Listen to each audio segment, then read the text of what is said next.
Olá, é um prazer ter você aqui. Você está no Theo Reforma Cast. E sim, aqui a teologia reforma sua mente. É isso mesmo.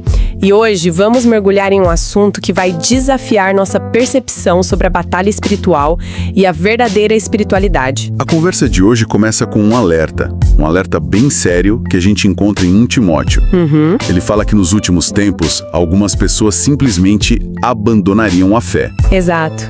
Mas o que mais me chama a atenção é a razão para isso. O texto diz que elas seguirão espíritos enganadores e doutrinas de demônios. É uma expressão forte, né? Doutrinas de demônios. Muito forte. E é fundamental entender o que é a fé nesse contexto. Não é só um sentimento, sabe? É o conjunto de doutrinas centrais do cristianismo. Ah, entendi. Então esse abandono é, na verdade, um desvio doutrinário. É trocar a verdade por esses outros ensinos. Isso. Ensinos que têm uma origem, digamos, sombria.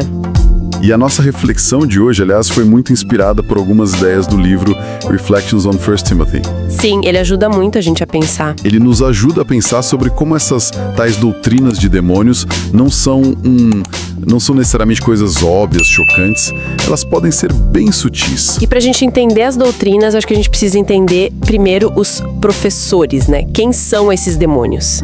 Boa pergunta. Bom, a Bíblia nos mostra que eles são anjos caídos, foram criados bons por Deus, como tudo na criação original, mas em algum momento eles se rebelaram. E o pecado deles parece ter sido orgulho, né? Pelo que as fontes indicam. Exato. Eles não se contentaram com a posição que Deus lhes deu, e aí se voltaram contra o Criador. E essa rebelião, ela aconteceu quando? A gente sabe? A gente consegue situar num período.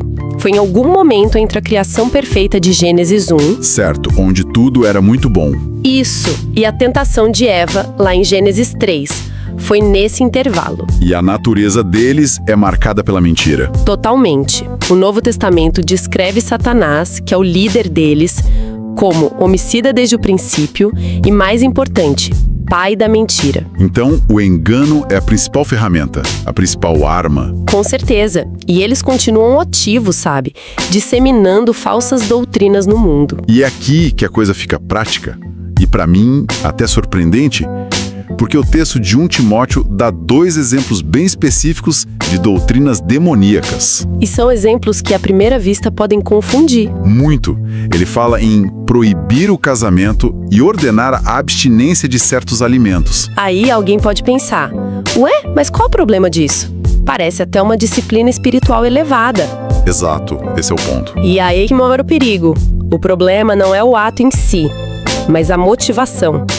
A teologia por trás. Certo. Essas proibições, elas se tornam demoníacas quando são impostas como um requisito. Um requisito para a salvação? Isso. Ou para atingir um nível superior de espiritualidade. Como se fosse um degrau a mais que você precisa subir. Entendi. Elas comunicam de forma sutil que a fé em Cristo não é o suficiente. Perfeito. A mensagem é: você precisa fazer algo a mais. E isso é um ataque direto à autoridade de Deus, que é o único que pode definir o que é certo e errado. E ao próprio Evangelho, que nos salva pela graça, não por obras ou por restrições que a gente se impõe. Nossa, é uma inversão completa da tentação lá no Éden, né? É. Pensando agora. Como assim? Explica. Lá no Éden, Satanás incentivou Eva a quebrar uma ordem divina. Coma o fruto. Certo. A desobedecer uma regra que existia. E aqui a tática é o oposto. É criar novas ordens, novas restrições que Deus nunca estabeleceu. Nossa, é verdade. Colocando um fardo sobre a consciência das pessoas. Isso. E desviando o foco de Cristo para as regras, para a performance humana. Que sacada genial. É uma estratégia muito mais sutil. E isso nos leva a uma questão que eu acho crucial. O que é ser espiritual, afinal? Boa. Porque muitas vezes a gente associa a espiritualidade a se afastar do mundo material, né? A ser alguém, tipo, não físico. Exatamente. Quase como se o corpo fosse um problema. Mas essa é uma visão equivocada e perigosa. Os próprios demônios são seres espirituais e são maus. Verdade. Então, ser espiritual não é sinônimo de ser bom. De jeito nenhum. A verdadeira espiritualidade não é fugir da matéria, mas ser guiado pelo Espírito Santo em todas as áreas da vida. A própria lei de Deus, a Bíblia, diz que é espiritual. E Deus criou o mundo físico e o declarou muito bom, não um erro a ser consertado. Exato. E o ponto máximo disso é que Jesus encarnou, ele teve um corpo físico. Então, ser espiritual não é se retirar do mundo. Não, é ser sal e luz no mundo. É aplicar os princípios de Deus à nossa realidade concreta, buscando transformá-la. Faz todo sentido. Portanto, uma doutrina que despreza o corpo ou a criação material. É como proibir o casamento ou alimentos que Deus criou para serem recebidos com gratidão. Essa doutrina parte de uma falsa noção de espiritualidade. Ela, no fundo, nega a bondade da criação de Deus. É um ataque à obra do Criador. Ok, entendemos que a batalha é real e que as armas são as ideias, as doutrinas. Certo. Mas isso significa que a gente deve esperar ver demônios? Ou ter experiências visuais com o mundo espiritual? Muita gente busca isso. É um ponto importante. A resposta bíblica parece ser não. Não? Não, a gente não encontra no Novo Testamento relatos de cristãos comuns, do dia a dia, vendo demônios. Eles são seres espirituais, eles não têm um corpo físico.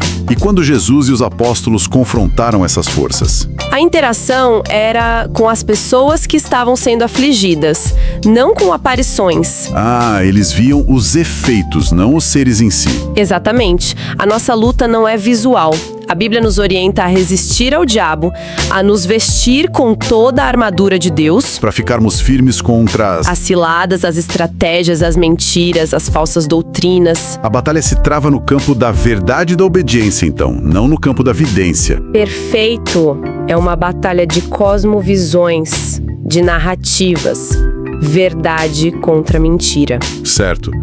Resumindo então a nossa conversa até aqui. Vamos lá. Vimos que as doutrinas de demônios são muitas vezes enganos muito sutis, que se apresentam como uma espiritualidade superior. Isso. Mas que, na verdade, o que elas fazem é minar a autoridade de Deus e a suficiência de Cristo. Isso, adicionando regras e proibições que o Evangelho simplesmente não exige. E compreendemos também que a verdadeira espiritualidade não é uma fuga do mundo material. Longe disso, é o viver guiado pelo Espírito Santo, aplicando a verdade de Deus em todas as esferas da vida. E por fim, a nossa postura na batalha espiritual deve ser de firmeza na verdade. E não de busca por experiências sobrenaturais visuais, que podem até nos distrair do que realmente importa. Dito isso, chegamos ao final da reflexão de hoje.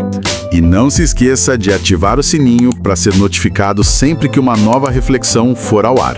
Para quem gosta de aprofundar ainda mais nos estudos teológicos, recomendamos fortemente a inscrição no nosso perfil Theo Reformata no Substack.